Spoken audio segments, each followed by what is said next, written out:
Hey guys, it's time for another book review. So the book I just read is Fourth Wing by Rebecca Yarros, and I had so many thoughts running through my mind while reading this book that we need to talk about it.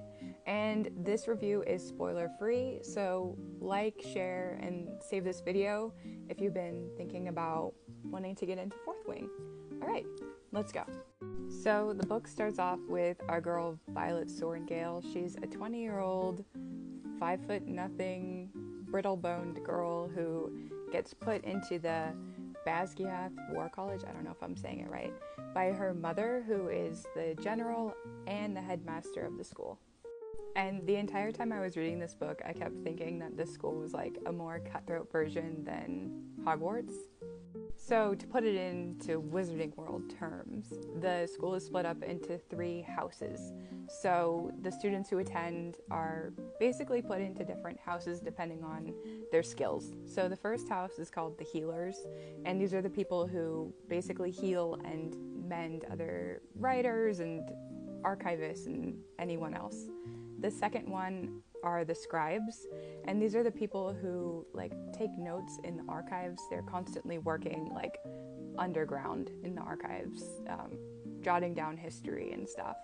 And the third one is the Writers, and these are the people who go to war and ride dragons. So our main character Violet has always wanted to be a scribe. It was what she aspired to be because her dad was a scribe.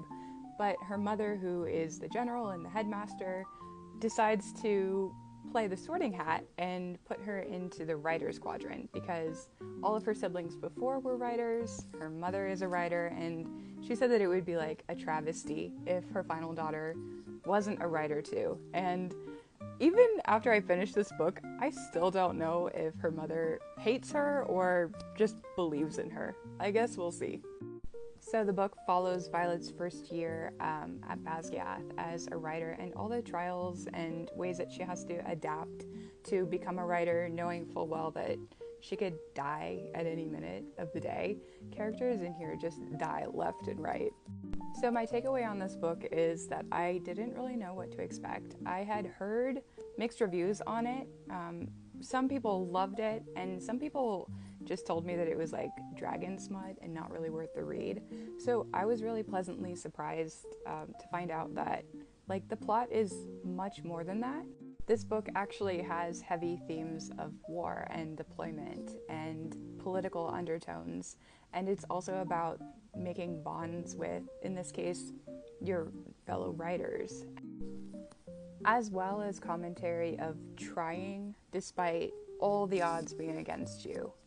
Violet is a strong female main character, and despite being at a huge disadvantage compared to all the other super strong writers in the first year, she just tries despite the odds, and that was one of my favorite parts throughout this entire book.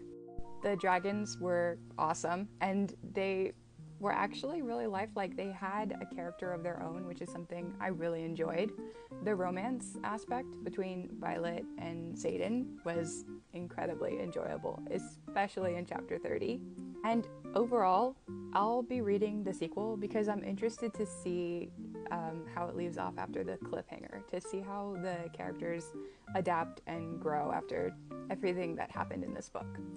I will say that I gave this book 4 stars because I enjoyed it, but there were times when I personally found this book really lore heavy. I mean, Rebecca Yarros creates a whole dragon world of her own with rules and lore and dragon law, and there were times when there was just a lot of jargon, and I found it personally a little hard to keep up.